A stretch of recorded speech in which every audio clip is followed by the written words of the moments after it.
Hey Mom, just calling to check in. It's gonna be a busy week with finals, but not too awful. Dr. Slater said that with my upkick in my GPA, I'm far more eligible for the nuclear plant internship. But I still haven't heard back from them. But I'll be around today if you want to call or something. Love you. Bye. Aw, isn't that cute? I know she's worried. My brother isn't gonna do too hot in school right now, and she needs assurance that I'm not gonna fall down the evil rabbit hole of collegiate party neurosis. What? What's wrong? The bursar says that my payments for next semester haven't gone through. Really? I don't know what's happening. I've been getting emails from the university saying that my tuition hasn't been fully paid. Well, have they given you a reason? Apparently, they haven't received my grant money, my Pell Grant money, and whatnot. I guess that's the government for you. I'm sure it's fine. Go ahead and call them and see what's going on. It may just be a clerical error or something like that.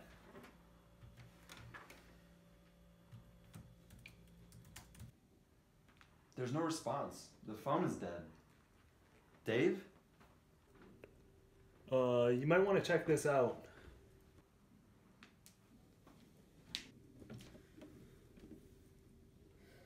Coverage you can count on begins with a proposed cut to federal financial aid. The change would impact thousands of students at colleges and universities across Georgia and South Carolina. News Channel 6's Renetta DeBose is digging deeper tonight. She's talking with students about how drastic the cuts would be if President Trump gets Congress to adopt his new budget. Renetta. Jenny, there are several proposed cuts in President Trump's blueprint for the 2018 budget. It eliminates the federal Supplemental Educational Opportunity Grant program. It keeps the Pell Grant, but cancels $3.9 billion from the program, which helps many students pay for college. College students receiving financial aid across the CSRA are watching Congress closely. Paying for school by myself, like the Pell Grant, is a really huge help. That's because President Trump's budget blueprint to make America great again might not be so great for students. My brother and sister are seniors, them having to go to school and not being able to maybe not get as much as I did. The proposal cuts the federal Supplemental Educational Opportunity Grant. It safeguards the Pell Grant, but gets rid of $3.9 billion from unobligated carryover funding.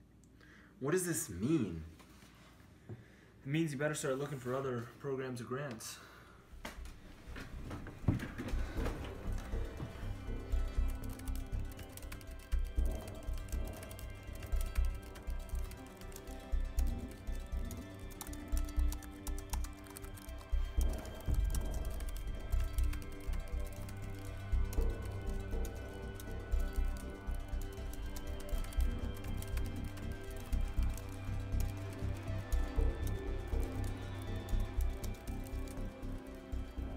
What about this?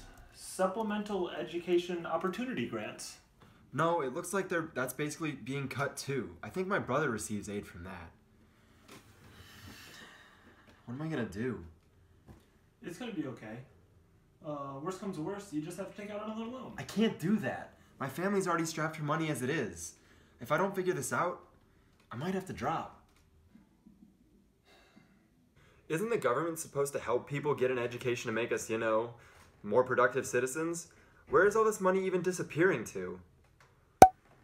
What is it? I got an email. I could really use some good... I've been drafted? What gives? Harsh words are the only things flying between the U.S. and North Korea. President Trump is trying to keep it that way while not showing what other moves may be coming soon. Chief White House correspondent John Roberts has a look at U.S. policy toward North Korea tonight. Good evening, John. Brett, good evening to you. Over the last couple of decades, successive White House administrations have been cutting deals with North Korea over its nuclear program, only to watch North Korea cheat and then cut another deal. But under the Trump administration, it appears the days of giving in to North Korea's bad behavior may be over. At his first Easter egg roll, President Trump had stern words today for North Korean leader Kim Jong-un, saying he's got to behave. The president again refused to say what he might do if Kim doesn't suspend his nuclear program, though he pointed to failures by his predecessors to rein in successive North Korean leaders. With the pace of North Korea's nuclear and missile programs accelerating, the urgency of the threat from the Hermit Kingdom is increasing. Today, political leaders in Hawaii called for the state to update its 30-year-old nuclear attack emergency plan.